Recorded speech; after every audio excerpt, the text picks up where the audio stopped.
Good afternoon madam. Madam Nitish first initial agility score and present తన agility score and తన ఎలా improvement అయ్యాడో కొంచెం చెప్పాలి మేడం. తమ్ముడిది నితీష్ది ఫస్ట్ 238 ఉండే సార్ స్కోర్. తర్వాత ఇప్పుడు మన రీసెంట్ చేసిన దాంట్లో చూస్తే 291 వచ్చింది. యాక్చువల్గా నేను ఎబిలిటీ స్కోర్ మొత్తం కంప్లీట్గా కూడా చేయలేదు సార్. ఇంకా కొన్ని క్వశ్చన్స్ ఉండే. యాక్చువల్ ఏంటంటే నేను బై మిస్టేక్ బ్యాక్ వెళ్ళిపోయిన నాకు మళ్ళీ అది ఎట్లా చేయాలో రాక నేను చేయలేదు. Maybe it will hit around 300 అట్లా హిట్ అవుతున్నానేమో. అండ్ నెక్స్ట్ ఏంటంటే ఫస్ట్ మా తమ్ముడు హైపర్ యాక్టివ్ ఉంటుండే చాలా. అండ్ కమాండ్స్ నేను ఏది ఇచ్చినా కూడా ఫాలో అవ్వకపోతుండే. ఐ కాంటాక్ట్ కానీ నేమ్ రెస్పాండింగ్ కూడా లేకపోతుండే. అండ్ ఫుల్ ఏదన్నా ఉన్నా కూడా డైట్ ప్రాపర్గా ఉంటుండే కానీ అంత మనం చెప్పిన దానికి అంత రెస్పాండ్ అవ్వకపోతుండే. ఇప్పటికి ఇక్కడికి వచ్చినాక వాడికి ఐ కాంటాక్ట్ పెరిగింది. అండ్ నేమ్ కాల్ రెస్పాండింగ్ వచ్చింది. నేను పిలిస్తే నాకు పిలుస్తున్నాను అని చెప్పి చూడడము. అండ్ వీడికి ఉన్న సర్స్ ఎవరైతే Ganesh sir, Devaraj sir, Reena ma'am కూడా ఉండే.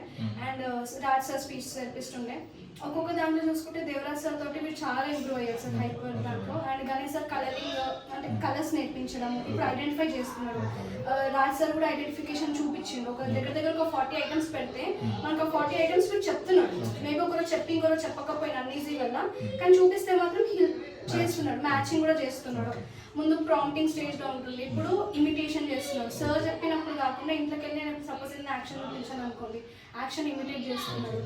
అంటే ఇంప్రూవ్ అయ్యాడు సార్. కానీ ఇంకా ఇంప్రూవ్ అవ్వాలి అనే ఒకటి ఉంది. ఇంకా 2 words అంటే నేను ఇంట్లో నార్మల్గా అనట్లేదు, కానీ ఇక్కడ సార్ చెప్పినప్పుడు అమ్మ నాన్న అనిపిస్తే మనం అంటున్నాడు. ఇంకా స్పీచ్లో కొంచెం ఇంప్రూవ్ అయితే will be more happy sir. పినాకిలో జాయిన్ అయినందుకు చాలా హ్యాపీ ఫీల్ అవుతున్నారు. Exactly sir. వి ఫీల్ మనం మంచిగా అనిపిస్తుంది కదా. ఇప్పుడున్న దాంట్లో నేను ఎవరికైనా వేరే వాళ్ళకి సజెస్ట్ చేసినా కూడా if they say about any other centres also just I recommend them Pinnacle. ఇక్కడ ఉన్న సార్ వాళ్ళు ఇక్కడ మనకి ప్రతిదీ అవైలబుల్గా ఉంటుంది. అంటే ప్రతి దాని మీద ఫోకస్ పెట్టి చూడడం, ఏదైనా ఉన్నా కూడా అడ్మిన్స్ సార్ వాళ్ళతో మాట్లాడినా కూడా they like think about the change చేయండి అని అంటే మన తగ్గట్టు వాళ్ళు చేంజ్ చేయడం. అంటే they care about us concern అనేది. Thank you madam. Thank you.